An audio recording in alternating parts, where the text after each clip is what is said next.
کسی نے خون نہیں دیا۔ مجنو کو خبر ہوئی، ہر روز بوتل نکال نکال کے خون کی دیتا، نچڑ گیا، جسم نچوڑ ڈالا اور اپنا خون دے دے کے لیلا کو شفا یاب کر دیا۔ مجنو کے خون سے شفا یاب ہو گئی، لیلا اٹھی، اس نے خیرات کے لیے زردے کی دیگ پکائی، یوں سمجھ لیں، اور طلب کیا سارے فقیروں کو شہر کے کہ میں خیرات بانٹوں۔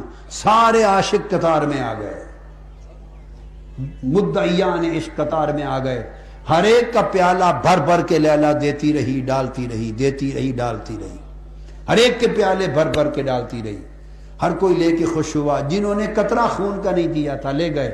جب مجنو کی باری آئی جس نے سارا خون دے دیا تھا، اس نے جو پیالہ آگے کیا تو لیلا نے اوندا ہاتھ مارا، اس کا پیالہ توڑ دیا، پیالہ زمین پہ گرا، ٹکڑے ہو گئے۔ مجنو پیالے کے ٹکڑے اٹھاتا تھا اور ناچتا تھا، پیالے کے ٹکڑے اٹھاتا تھا اور ناچتا تھا۔ مجھے ذہن میں نہیں، غالباً حضرت بابا فرید الدین گنج شکر نے بیان کیا ہے، میں کوئی قصے کہانی فلموں سے نہیں بیان کر رہا۔ ہوگا فلموں کا قصہ جہے جہنم میں تو عاشقوں کی بات عاشقوں سے پڑھ کے بتا رہا ہوں، تو انہوں نے کہیں سے لیا ہوگا۔ تو عاشق بتاتے ہیں ناچتا تھا مجنو، لوگوں نے کہا تو پاگل ہو گیا ہے، اس نے کہا تم پاگل ہو گئے، اس نے تمہارا پیالہ توڑ دیا، بڑے مجمع میں بے عزت کر دیا، کسی اور کے ساتھ ایسا سلوک نہیں کیا، تو تم تو چیختے مارتے، ڈر جاتے، چیخ مارتے ڈر کے مر جاتے، الٹا خوشی سے ناچتے ہو۔ اس نے کہا ناچتا خوشی سے اس لیے ہوں کہ کسی اور کا پیالہ توڑا ہوتا، کسی اور کا توڑا ہوتا۔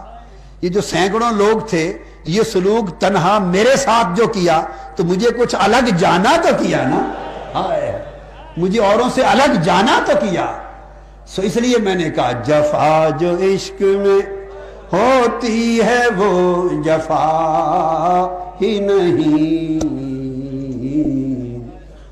ستم نہ ہو تو محبت کا کچھ مزہ ہی نہیں۔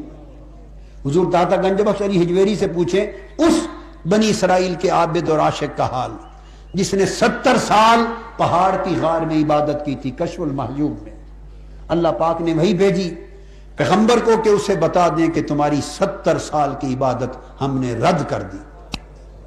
جب پیغمبر نے آ کے خبر دی، پیغمبر نے خبر دی، اس عاشق کا چہرہ دمک اٹھا اور حالت وجد میں ناچنے لگ گیا۔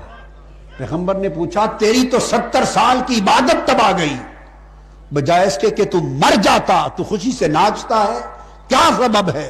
اس نے کہا میرا کام تھا عبادت کرنا، قبول ہو یا نہ ہو یہ میرا کام نہ تھا، یہ اس کا کام تھا۔ میں تو اس لیے ناچتا ہوں کہ 70 سال جو عبادت کی صلہ مل گیا۔ بھئی کیا ملا؟ یہ کہ اس کے شمار میں تو آ گیا ہونا۔ ہائے ہائے، یہ اس کی مرضی، محبوب کی مرضی، چاہے مقبولوں میں لکھ دے چاہے مردودوں میں لکھ دے، یہ اس کی مرضی ہے، مگر اس کے کسی نہ کسی حساب و کتاب اور شمار میں تو آ گیا ہوں۔ 70 سال بعد آج محبوب نے یاد تو کیا ہے، پیغام تو بھیجا ہے کہ تیری عبادت رد ہو گئی، اسی پیغام پہ واری جا رہا ہوں۔ جفا جو عشق میں ہوتی ہے وہ جفا ہی نہیں، ستم نہ ہو تو محبت کا کچھ مزہ ہی نہیں۔